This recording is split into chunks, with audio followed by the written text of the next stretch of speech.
if you have people eat half a grapefruit 3 times a day before each meal for a couple months, they may lose about 2 pounds, but that's no more than if they ate 3 apples or pears a day. In this study, the grapefruit eaters not only saw their weight go down, but their waist get slimmer and their body fat melt away. But if you repeat the experiment instead, just ask people to drink a half cup of water before each meal, you get the same result. So this belief that grapefruit has some special fat-burning quality appears to just be a long-held myth. Here's the latest, showing grapefruit consumers had a drop in weight, significant drop in cholesterol, significant drop in blood pressure. Conclusion: this study suggests that consumption of grapefruit daily for 6 weeks does not significantly decrease body weight, cholesterol, blood pressure. What? That made me do a little double take. But again, it's because the grapefruit just didn't do any better than placebo. Other studies have found a legitimate cholesterol-lowering benefit, especially eating red, as opposed to white grapefruits, and even a little dip in triglycerides. This was 1 grapefruit a day for 30 days. But as you can see, though, they went from one life-threatening cholesterol level to another life-threatening cholesterol level. To prevent heart disease, you really have to get down to a total cholesterol of around 150, the average cholesterol of those eating diets composed exclusively of plant foods, not just grapefruits. Even though grapefruits alone don't do much, the researchers suggest that people might be more likely to stick with them than cholesterol-lowering drugs, noting that most people with heart disease stop taking their statin drugs within a couple years because of the adverse side effects.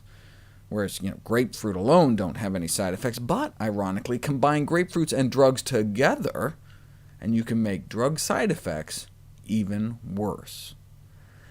Now hopefully if you eat a lot of fruits and veggies, you won't need a lot of drugs, but certain phytochemicals in plants can affect the metabolism of drugs in the body, and grapefruit is the poster child, described as a pharmacologist's nightmare. Natural phytochemicals in grapefruit suppress the enzymes that help clear more than half of commonly prescribed drugs, and so less drug clearance means higher drug levels in the body.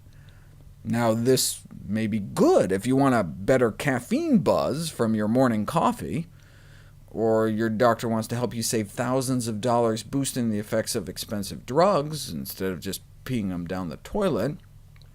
But higher drug levels may mean higher risk of side effects.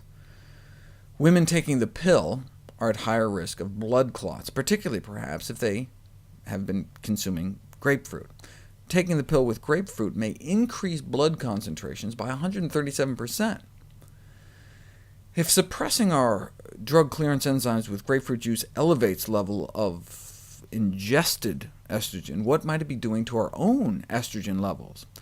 This study, associating grapefruit consumption with breast cancer, freaked out the medical community, but subsequent studies on even larger groups of women found no evidence of a link.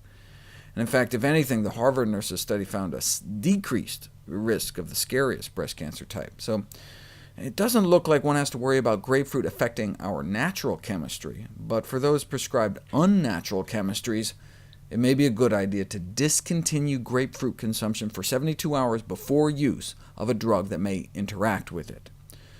If you don't want to give up your grapefruit, you can ask your doctor about switching from one of the grapefruit-affected drugs like Lipitor to one of the citrus-proof alternatives.